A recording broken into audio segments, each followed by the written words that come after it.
And again, it'll teach you once you can identify what this is. This is real. This is reality. And there's only one reality. That's what makes it real. There's only one. There's only one reality. That's what makes it real. And the cool thing about this, once you start understanding it and start developing it, this concept, everything else fits in. Your mathematics, your sciences, your religions, it all fits in. It's just man's interpretation. But again, we're operating 3-4% of our brain. It's that interpretation. It may not be accurate. It may not be accurate. But you'll start identifying with it. It'll grow with you. Because it's teaching you.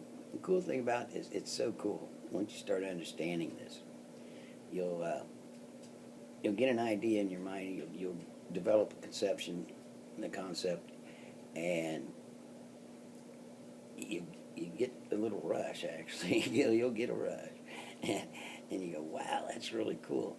And you look at it, and then you start taking a look at it, and the picture just got bigger. Every time you learn something, it'll keep feeding you more. It keeps feeding you more. Because, again, it doesn't want to blow you up. It keeps feeding you. It keeps feeding you.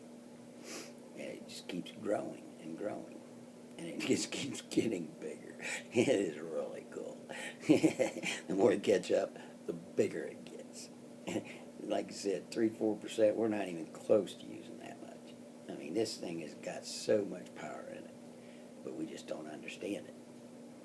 There will be a time of awareness. That's in one of your thingamajigs. I know that one a little bit, but not much. But it's in one of them that there will be a time of awareness. There will be a time of awakening. We're waking this stuff back up. We have total consciousness within us. It's really cool. Now, back to that universal law. That's another tie-in. Because see, what this total consciousness is working on is getting us to the level to capacitate it.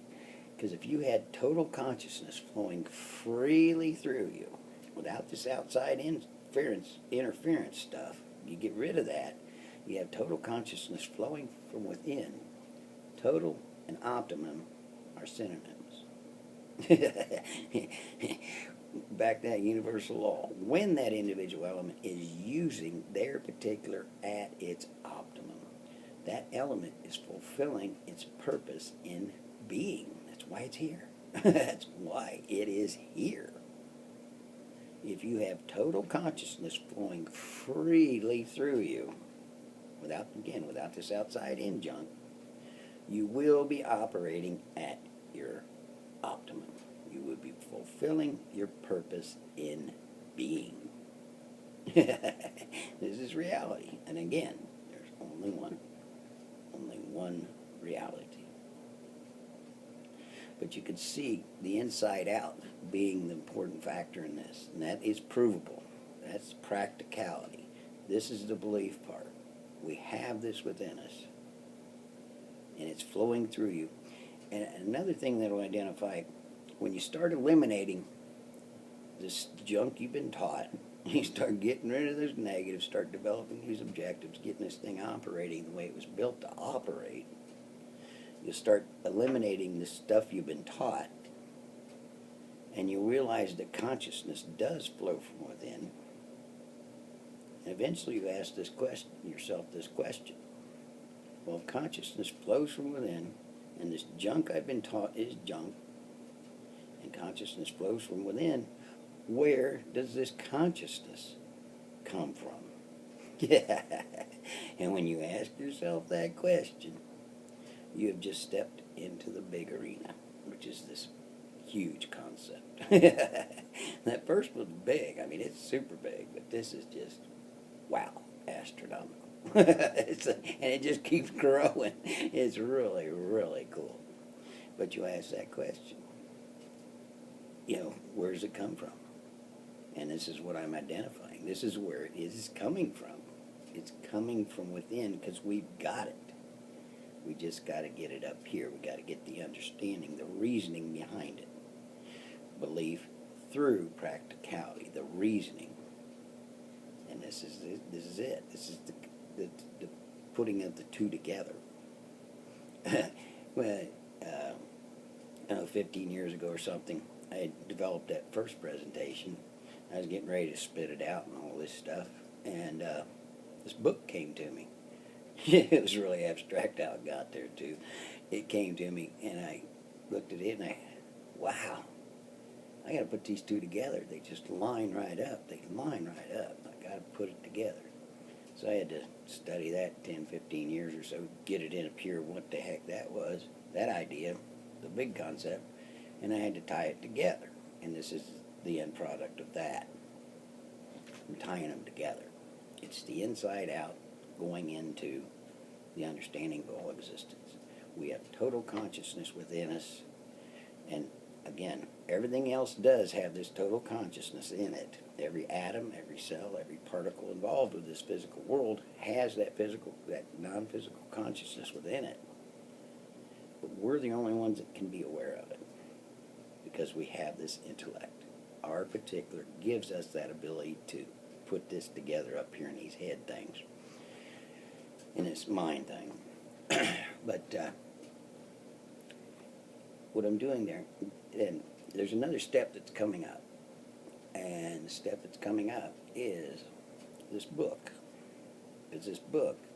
It's just a little baby book, 150 pages or something, small pages. It's a small little book, but it identifies. It's the total consciousness within you talking directly to your outer human consciousness from within. It's really cool. Really, really cool.